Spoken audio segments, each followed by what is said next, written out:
Bom, a partir do site da empresa, aqui no MS Desk, aqui no nome do produto, você clica. Eu vou clicar no botão de download e eu estou com o antivírus ativado. Quando você clica no botão de download, ele sobe, ele fica rodando, porque o antivírus está vendo se tem alguma coisa dentro do arquivo que possa estar comprometendo. Mas, na verdade, existem dois programas com extensão .ez. E ele interpreta isso como algo que pode ser, que pode danificar, na verdade, pode ser uma situação que causa dano. Então, ele interrompe e pede para você, olha lá, ele é um arquivo suspenso, ele bloqueia. Mas não precisa se preocupar com isso. Você clica do lado, no meu caso é o Avast, e aqui você pede para ele fazer então o download. E pronto, ele libera. Bom, aqui na página de downloads é esse o arquivo. Então nós passamos pelo primeiro bloqueio, que é o download, onde ele acha que é um arquivo suspeito, mas na verdade é aquilo que eu falei. Existem arquivos de configuração e dois executáveis. Um deles é esse aqui, que é um instalador. O outro trata-se do banco de dados, é o Firebird. Então, se sua máquina ela já tem o Firebird, ele vai dar uma mensagem que já existe, você dá OK e ele segue a instalação. Senão, ele vai executar. E vai ter uma outra situação que o Windows pode interferir dependendo da tua máquina. Então, eu dei 2 cliques aqui, ele vai começar a executar. Às vezes a demora é porque exatamente o Windows faz essa situação. Então aqui ó, é o Avast, ele acha que é suspeito, não tem problema nenhum. E aqui a gente dá sequência, avança e instala. Observa aqui ó, que ele vai criar aqui em cima uma pasta.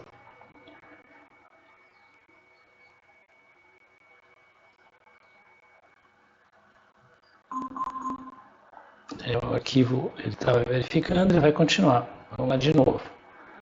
Olha lá, ele cria essa pasta, é a pasta oficial, os arquivos vão dentro, está baixando o arquivo de banco de dados de imagem e depois o banco de dados de dados. E aí, os programas. A instalação é rápida, a instalação do banco de dados, que é o Firebird.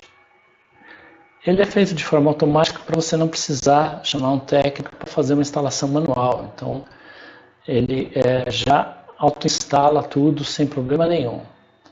Ele já vai liberar. Pronto, já liberou. E pronto, está aqui. Bom, deixa clicado aqui, porque ele vai executar o programa pela primeira vez, ou então você vai ter que saber executá-lo dentro da pasta, ok? Então eu vou dar concluir aqui, para que ele comece a autoinstalação. Uma coisa muito importante de se orientar, trata-se do seguinte. Quando você baixa em uma máquina monousuário, ou seja, que tem o Windows 7, 10 ou Windows 11, significa que você vai operar apenas nessa máquina. E outras máquinas não terão acesso a essa máquina, porque ela não tem como gerenciar múltiplos acessos. Então, esse sistema ele atende tanto monousuário quanto o Windows Server, que é múltiplos usuários. Ou seja, você colocaria ele na raiz, sempre na raiz, no C2 pontos da tua máquina, do servidor, e ele também vai fazer a mesma instalação. Terminar a instalação, você vai executar o programa, vai fazer a alimentação, só que a conexão, aí o teu pessoal de TI, ele vai fazer então o acesso de cada máquina nesse servidor principal.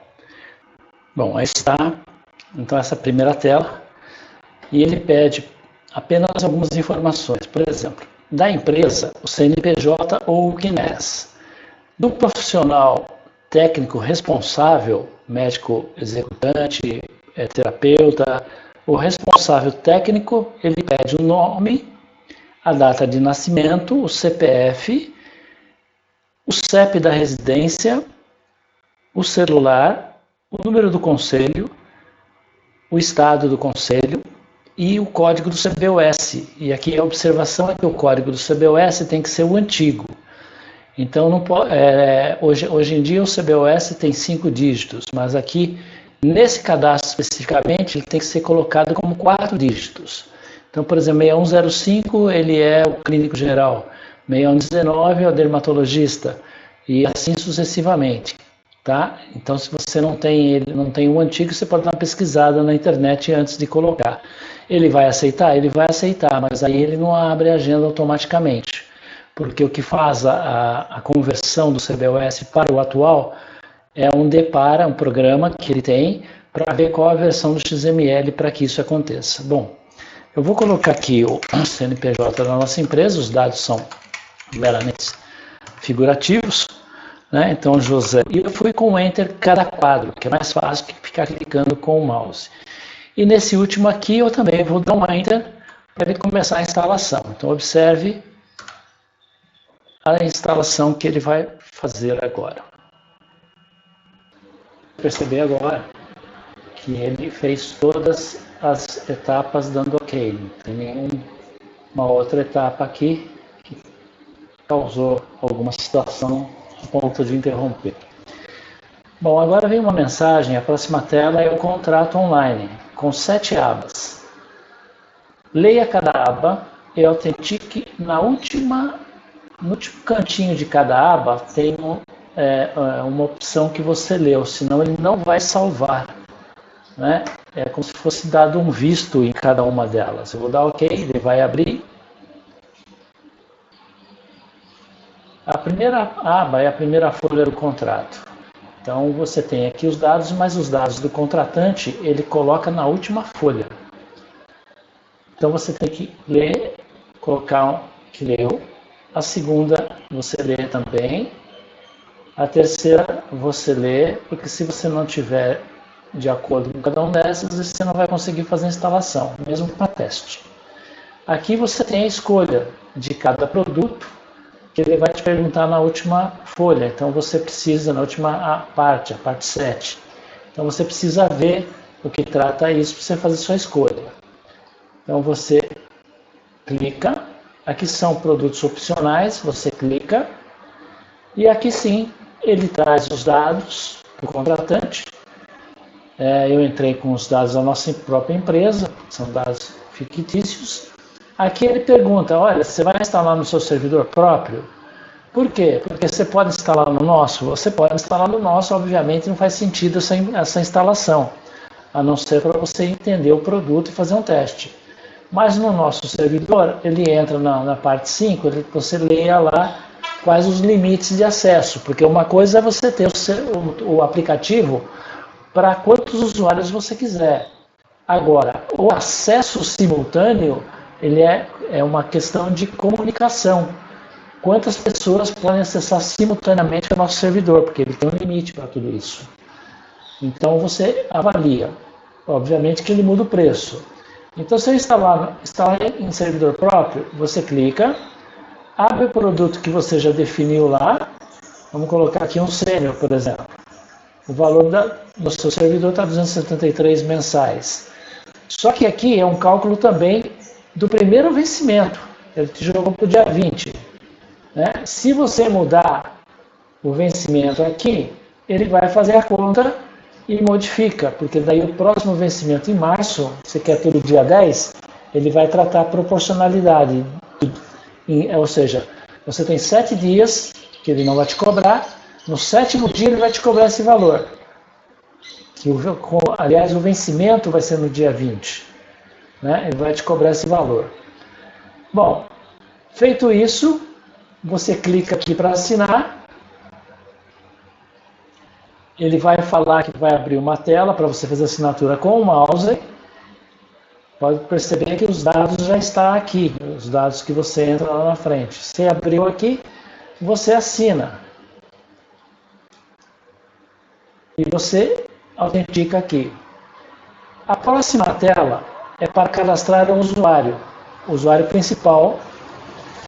Preencha tudo e escolha o departamento. Você dá um OK.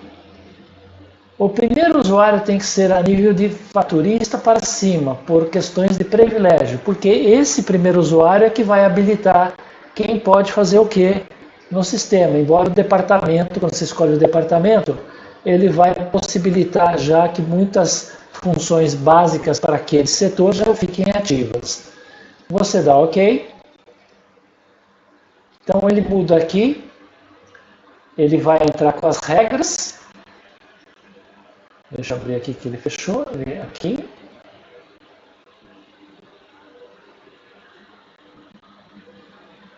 Aqui. Ok? Então aqui você passou por todas as fases, agora ele vai incluir o contrato no sistema e aqui ele vai começar o primeiro cadastro. Então vamos colocar aqui o primeiro usuário, eu vou colocar aqui a Denise Alves. O login dela, ela tem um apelido chamado Deni, vamos supor que tem duas Denise. Eu vou com o Enter, que é mais fácil, Denise Alves Santos, 020, vamos colocar outro aqui para não ser da empresa, 02314 100, deixa eu ver se existe. Existe. O número 12, é tudo dados inventados, fictícios, de casa 01, telefone, ou você completa ou você dá Enter para ele colocar, senão ele dá erro por falta de caractere. Então vamos colocar 2059.000, por exemplo. Celular, de novo, da empresa. O e-mail é obrigatório, tá? Porque ele vai mandar a confirmação para o e-mail da pessoa. Então, colocar uma data aqui, 03/1964, senha de 6 a 20 dígitos, tá? Então, vou colocar aqui uma senha. Se for profissional, tem que colocar aqui por questões da agenda, se não, deixa em branco. E aqui a Denise, ela é faturista, ok? Lembrando que todas essas câmerazinhas em cada tela explicam exatamente o que eu estou explicando aqui. Então, a partir do momento que eu salvar essa informação, ele vai habilitar já para faturista já várias funções, né? Então, eu vou salvar a inclusão. Feito, eu posso já cadastrar todos ou simplesmente eu fecho e dá OK, ele vai limpar a tela.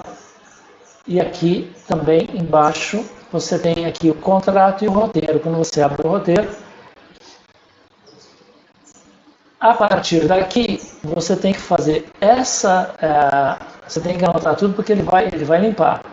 Ele vai executar o programa já com a Denise já habilitada. Então, se você printar aqui ou se você colocar num papel todas essas situações aqui, você vai em cada um desses endereços, procure na linha de menu é essa primeira aqui em cima, profissionais, está aqui, profissionais, opção 201, lá dentro tem as câmerazinhas, então você assiste vídeos de 3, 4, 5 minutos no máximo, e você aprende a seguir esse roteiro, o que habilita você já estar trabalhando com ele, ok?